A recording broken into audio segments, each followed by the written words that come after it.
Assalamualaikum warahmatullahi wabarakatuh. Salam sejahtera untuk kita semua. Apa kabar teman-teman semuanya? Semoga teman-teman semua selalu menjaga kesehatan. Pada masa ini, teknologi semakin memanjakan kita, dan teknologi semakin membuat kita malas. Jika Anda adalah orang rajin dengan dikelilingi teknologi, maka Anda adalah orang sukses di zaman ini. Halo teman-teman, kami dari kelompok 8, dan ini adalah pembahasan kami hari ini, yaitu penggunaan software GeoGebra dalam menghitung ukuran pemusatan data pada materi statistika. GeoGebra merupakan program dinamis yang memiliki fasilitas untuk memvisualisasikan atau mendemonstrasikan konsep-konsep matematika serta sebagai alat bantu untuk mengkonstruksi konsep-konsep matematika.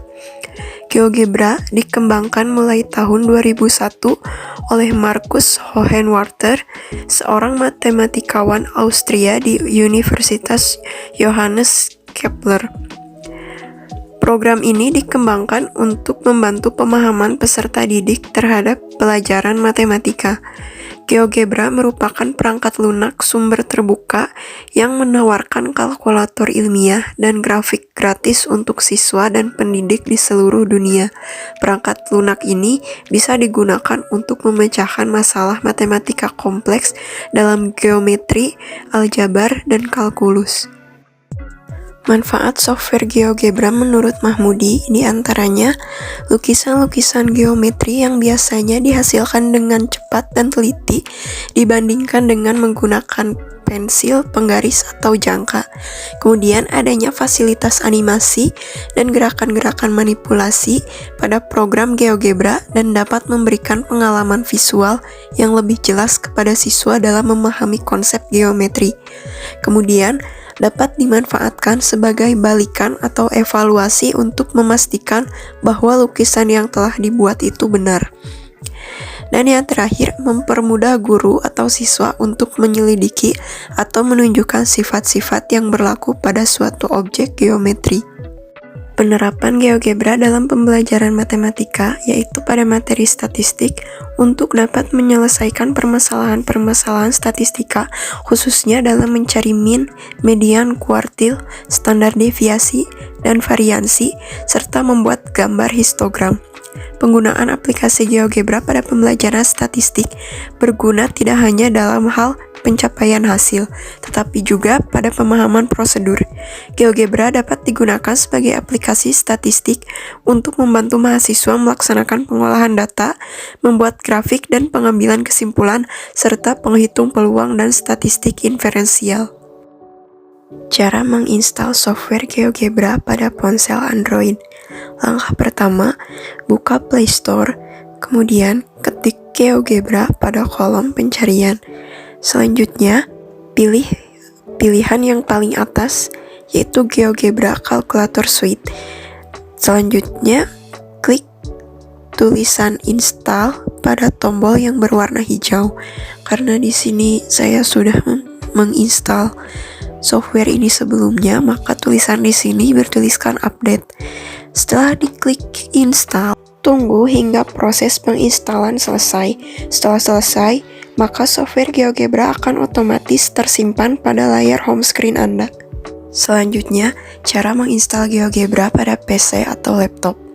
Langkah pertama, buka laman Google melalui Mozilla Firefox atau Google Chrome kalian. Selanjutnya, ketik geogebra.org/download di kolom pencarian, lalu klik enter.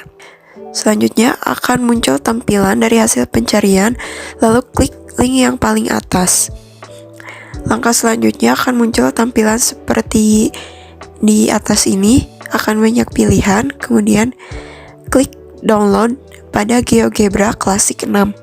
Setelah diunduh, cari filenya di PC, lalu buka file GeoGebra. Pilih bahasa, kemudian klik next untuk melanjutkan. Selanjutnya, klik agree, klik next, terus hingga ada tulisan install, lalu klik install. Tunggu hingga proses selesai. Setelah proses selesai, klik finish. Setelah itu, Anda mempunyai GeoGebra pada PC Anda.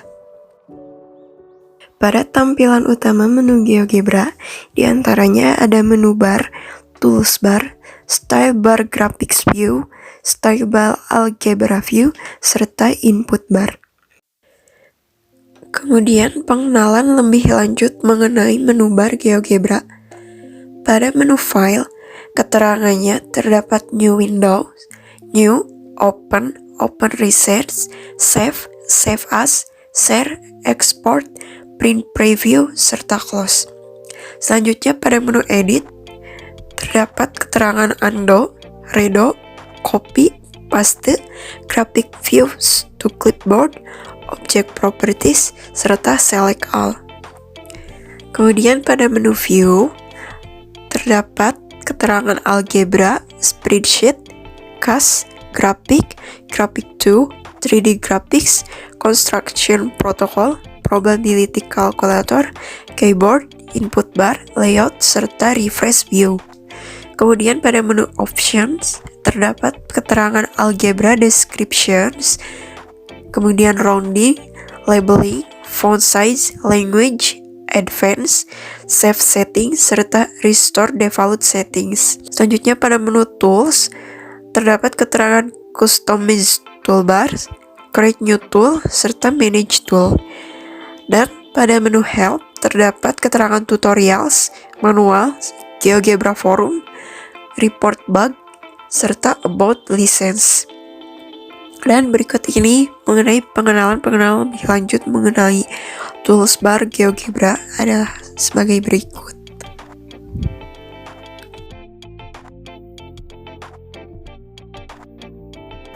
Assalamualaikum warahmatullahi wabarakatuh. Saya Dina Rusliana akan menjelaskan mengenai materi statistika.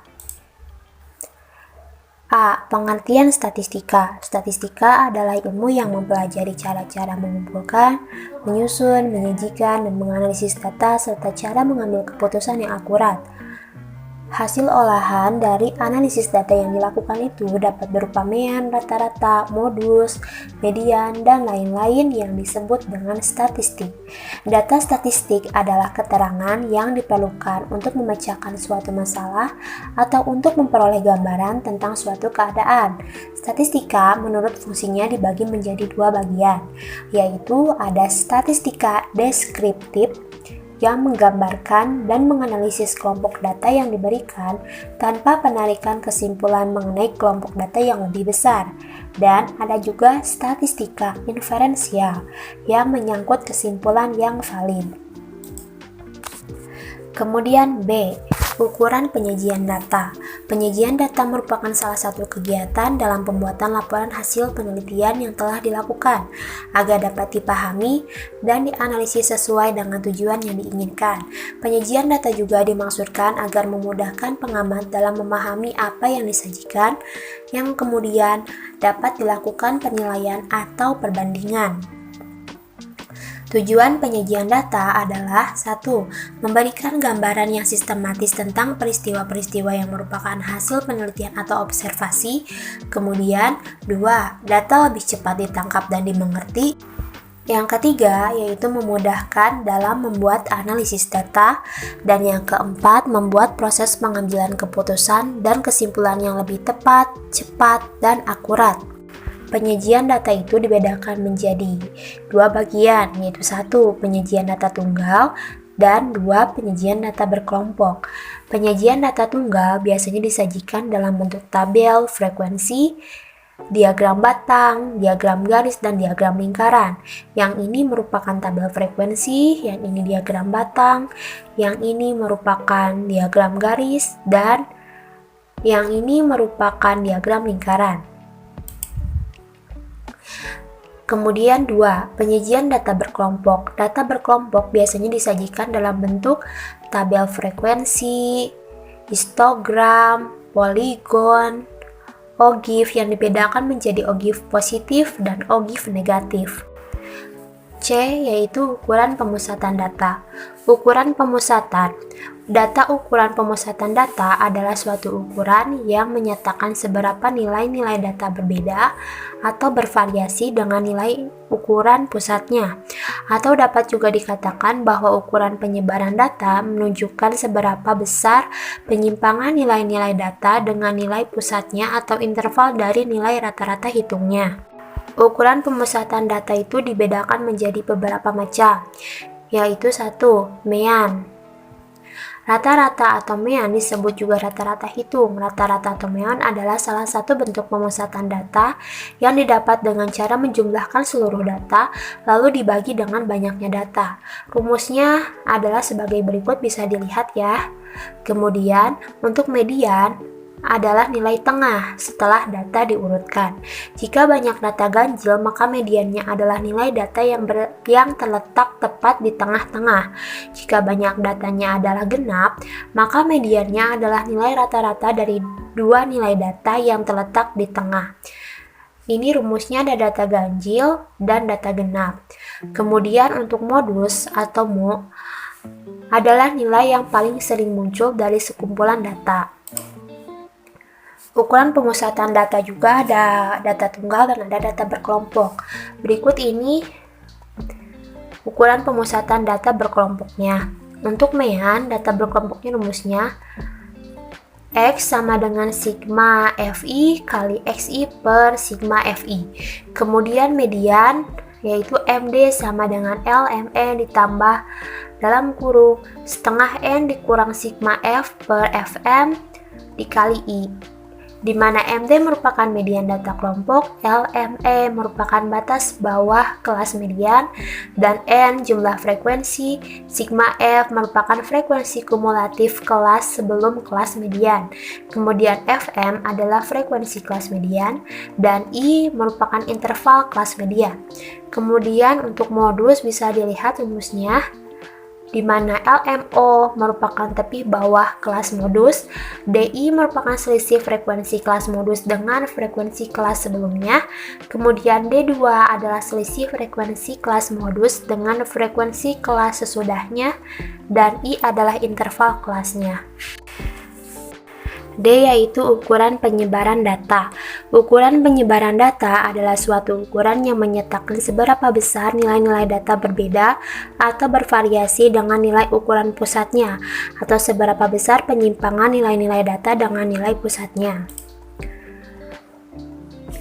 Ukuran penyebaran data dibedakan menjadi beberapa bagian. Yang pertama jangkauan, yang merupakan selisih antara nilai maksimum dan nilai minimum yang terdapat dalam data.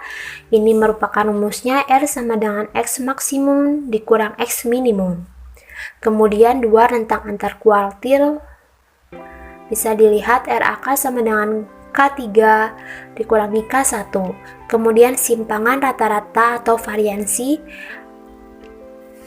yang diperoleh dengan cara nilai rata-rata hitung harga mutlak simpangan-simpangannya.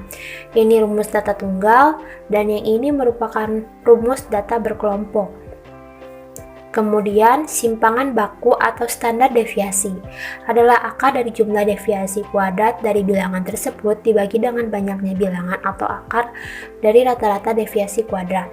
Variansi adalah nilai statistik yang dipakai dalam menentukan kedekatan sebaran data yang ada pada sampel dan titik data individu dengan mean itu sendiri. Ini merupakan rumus data tunggalnya dan ini data berkelompoknya. Kemudian ukuran letak data. Ukuran letak data itu dibedakan menjadi kuartil, persentil, dan desil. Yang pertama adalah kuartil. Kuartil ialah nilai atau angka yang membagi data dalam 4 bagian yang sama, setelah disusun dari yang terkecil sampai data terbesar, atau sebaliknya dari data terbesar sampai data terkecil. Ada 3 jenis, yaitu kuartil pertama Q1 atau kuartil bawah, kuartil kedua adalah kuartil tengah, dan kuartil ketiga adalah kuartil atas.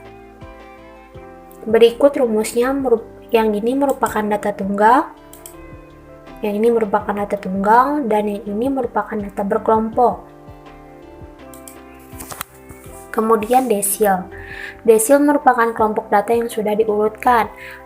baik membesar atau mengecil dibagi 10 bagian yang sama besar.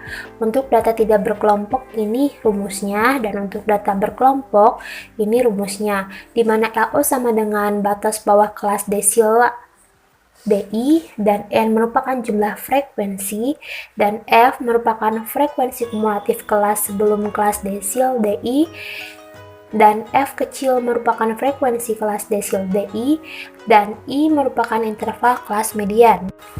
Yang ketiga adalah persentil. Untuk data tidak berkelompok, rumusnya PI sama dengan nilai ke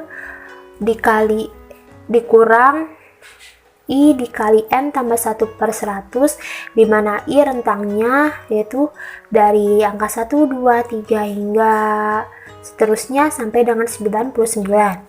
Untuk data berkelompok yaitu PI sama dengan L0 ditambah I dikali IN/100 dikurangi F per F kecil, di mana I-nya sama dengan 1, 2, 3, dan seterusnya hingga 99. Kemudian 5. Penggunaan GeoGebra pada materi statistika. Kami menggunakan GeoGebra klasik 6. Langkah-langkah penggunaan GeoGebra untuk materi statistika. Langkah pertama yaitu membuka aplikasi GeoGebra. Kemudian, kedua, buka spreadsheet untuk memasukkan data.